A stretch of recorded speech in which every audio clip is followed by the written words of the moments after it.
एक बड़ा सा पेड़ था। उसकी जड़ के पास एक बिल था जिसमें एक सांप रहता था। सांप बहुत डरावना था और विषैला भी था।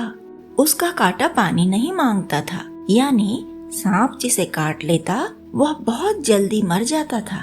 सांप के कारण ही पास के गांव वाले कोई भी उधर से नहीं जाते थे। वे लंबा रास्ता करके दूर दूर से निकल जाते। सांप वाले पेड़ के पास कभी न जाते।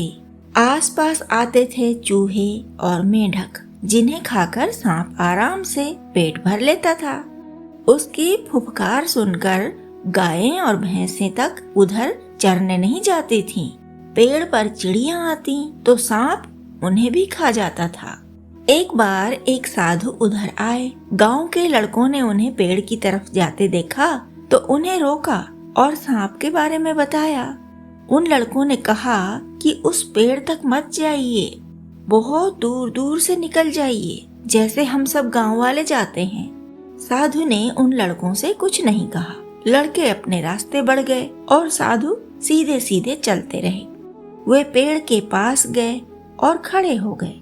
सांप ने बिल के अंदर से देखा तो उसे आश्चर्य हुआ कि किसकी हिम्मत है जो मेरे बिल के पास आ गया। तभी साधु ने पुकारा, इस बिल में कोई है? सुनो, मुझे तुमसे बात करनी है। उत्सुकता से सांप बाहर निकला और फुफकारा। साधु ने कहा, सुना है तुम बड़े उग्र स्वभाव के हो। मैं यहाँ बैठकर साधना करना चाहता हूँ। तुम कोई व्यवधान न पहुँचाना। तुम्हें यहाँ बैठना है तो चुपचाप बैठो, बिल्कुल शांत होकर, जैसे मैं बैठा हूँ। साधु ने कोई मंत्र पढ़ा और सांप की तरफ फूंक मारी। सांप ने फुफकारना बंद कर दिया। साधु पालथी मारकर बैठे और आंखें बंद करके साधना करने लगे। सांप वहीं चुपचाप एकदम शांत होकर बैठा रहा, न हिला न डुला। फुफकारना तो दूर की बात है।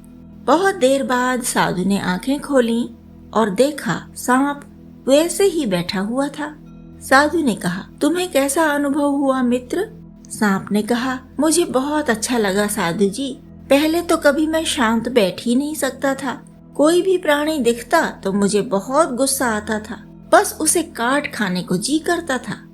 साधु ने कहा, शांत रहने से ही जीवन अच्छा होता है। तुम्हें हमेशा शांत ही रहना चाहिए। तुम्हारे कारण सैकड़ों लोग कष्ट पाते हैं।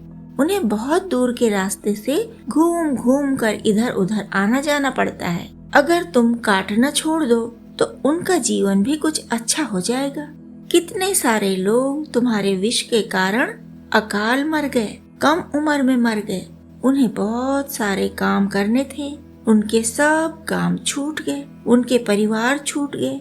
उनके परिवार वाले सब लोग बहुत दुखी रहते हैं। क्या तुम हमेशा के लिए काटना नहीं छोड़ सकते? सांप ने कहा, मैं अब किसी को नहीं काटूंगा। आप अगली बार आएंगे तो मेरे बारे में ऐसा कुछ नहीं सुनेंगे जैसा इस बार सुना है। साधु चले गए। सांप ने लोगों को काटना छोड़ दिया। आसपास जानवर आते तो वह फुफकारता भी नहीं। धीरे धीरे लोग भूल गए कि इधर कोई विषैला सांप रहता है।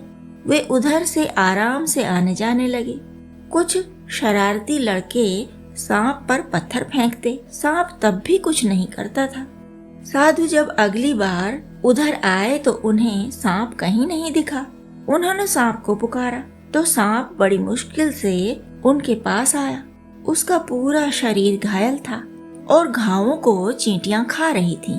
सांप ने कहा, गांव के शरारती लड़कों ने पत्थर मार मार कर मेरा यह हाल किया है। काटने के लिए आपने मना किया था, इसलिए सब सहता रहा मैं। साधु ने बहुत दुखी होकर कहा, अरे मित्र, तुम्हें काटने को मना किया था ना, फुफकारने को तो मना नहीं किया था। तुम्हारी फुफकार सुनकर ही उनकी जरा भी हिम्मत न पड़ती पत्थर फेंकने की।